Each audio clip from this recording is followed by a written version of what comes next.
To access the Iowa Flood Information System, go to ifis.iowafloodcenter.org.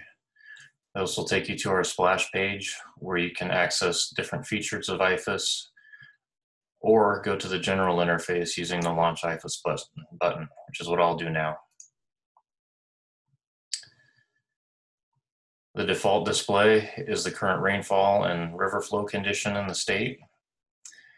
To access the community-based flood inundation map libraries, go to the menu on the right-hand side of the screen. There's an icon of a house being flooded.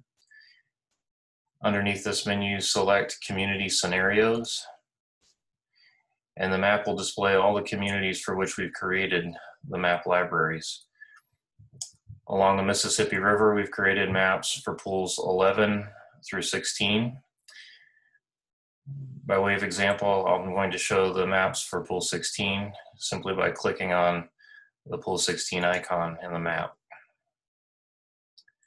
This brings up pool 16, and you'll notice in the upper right-hand corner, there's now a new interface window, which allows you to adjust the river stage just upstream of Lock and Dam 16, the corresponding discharge from Lock and Dam 16, and the corresponding stage downstream of Lock and Dam 15.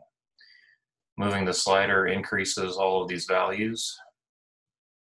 You let go of the slider, the map updates with the new inundation.